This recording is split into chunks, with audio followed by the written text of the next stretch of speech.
yang sudah kami jalani di Sulawesi Utara yaitu Lansia Berdaya. Lansia Berdaya itu seperti apa programnya, Nah, Bu? ini kan diawali kita sudah ada yang namanya Bina Keluarga Balita, di mana keluarga-keluarga yang memiliki orang tua lanjut usia yang sudah masuk dalam grup BKL, grup kelompok ketahanan keluarga Bina Keluarga Lansia.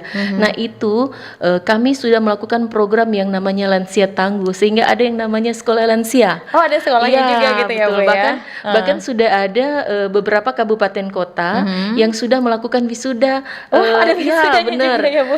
Wisuda sekolah lansia, dan tentunya ini sangat menarik karena benar-benar melihat bagaimana ketahanan keluarga dari sisi usia lanjut. Bagaimana keluarga-keluarga yang mempunyai orang tua lanjut usia itu betul-betul peduli terhadap orang tua, karena orang tua merupakan bagian penting dari keluarga ya, dan tentunya kita juga harus memberikan suatu penghargaan, reward kepada orang tua, walaupun nantinya ada orang tua tak berdaya, tetapi bagaimana orang tua yang masih produktif itu bisa kita berdayakan dengan talenta-talenta passion yang masih ada. Nah, program Lansia Berdaya ini tentunya menyediakan home care berbasis komunitas untuk orang tua yang tidak mendapatkan perawatan oleh anak. Nah, tentu ini bekerja sama dengan Dinas Kesehatan, kemudian lintas sektor terkait.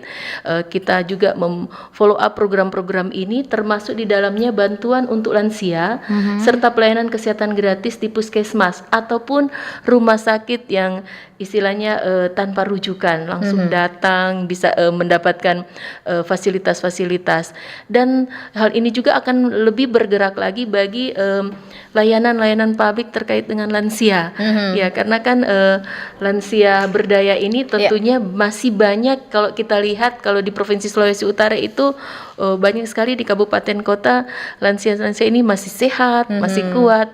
Namun mungkin sudah pensiun, tetapi pola pikir maupun passion yang mereka dapatkan selama masih muda masih bisa kita berdayakan ketika mereka sudah usia lanjut. Oke, ya masih ini menarik juga ya, Bu ya, Lansia Berdaya. Ini program yang termasuk juga dalam Quick Win ini gitu ya. Benar. Dan ini kalau boleh tahu, Bu, yang masuk di dalam Lansia Berdaya ini gitu ya, apakah lansia yang tidak diurus oleh keluarganya, atau mungkin lansia yang sudah pensiunan seperti Ibu bilang tadi, tapi ingin nih bergaul gitu ya, ingin membuat sebuah komunitas, bergabung dengan teman-teman di Lansia Berdaya ini, atau bagaimana? Atau yang tidak diurus oleh keluarganya, atau bagaimana? Ya, secara umum semua lansia.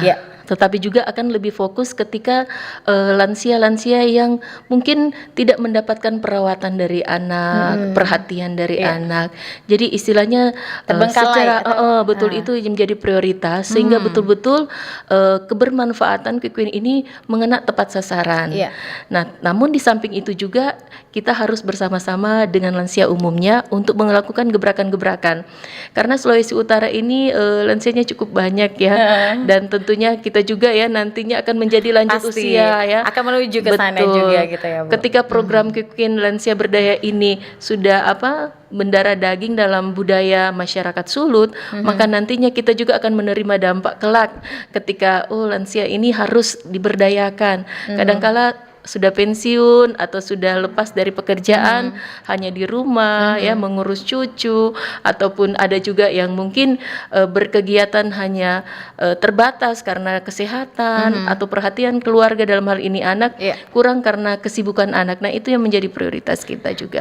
Dan ini juga mereka ada kegiatan-kegiatan edukasinya juga. Betul. Ya, Bu ya. Ini kegiatan mereka tuh apa saja dan apa yang mereka lakukan setelah wisuda nih, Bu? Nah, dalam sekolah lansia ini tentunya lebih mengarah kepada 8 fungsi keluarga yang diimplementasikan dalam 7 dimensi lansia tangguh. Nah, salah satunya tentunya fungsi agama. Jadi ketika mereka telah menjadi usia kategori lanjut usia, itu diberdayakan lagi, mungkin lebih banyak pada kegiatan aktivitas keagamaan, kemudian juga kegiatan sosial, lingkungan, bahkan juga bagaimana mereka menjadi semacam teladan dalam kehidupan keluarga. Nah, tentunya ini ini juga perlu ada kerjasama dengan dinas-dinas terkait ya, Iya. seperti dinas kesehatan, dinas sosial yang mewadahi juga program-program lansia di provinsi seperti itu. Ini ada tes-tesnya juga mereka ya Bu atau bagaimana? Atau ini kan ada wisudanya. Ya, ada Biasanya kan wisuda. kalau wisuda itu kan ada tesnya, Ya, lulus itu ya. Jadi akhirnya wisuda. Ini ada tes khusus kah untuk mereka sampai menuju ke wisudanya? Ya, jadi intinya sebenarnya diawali dengan kelompok-kelompok lansia, di mana isinya di situ adalah keluarga-keluarga yang memiliki orang tua lanjut usia. Iya, Nah, itu diregistrasi ada aplikasi Golantang ya, semua lansia itu diisi datanya, kemudian masuk jadi anggota Bina Keluarga Lansia BKL. Nah, kemudian dia berkembang lagi sebenarnya istilahnya sekolah lansia itu sebenarnya tahapan ya. Tahapan, iya. Tahapan bentuknya lebih kepada edukasi, pendampingan, bahkan juga untuk merubah mindset bahwa walaupun sudah usia, mereka masih bisa berdaya. Walaupun sudah masuk usia, orang Manado bilang jangan sampai ada yang bilang so lansia so nyandak berdaya. Tetapi ternyata semakin tua semakin bisa diberdayakan sebatas kemampuan mereka. Oke. Bagaikan padi yang lebih tua lebih berisi. Oke, baik.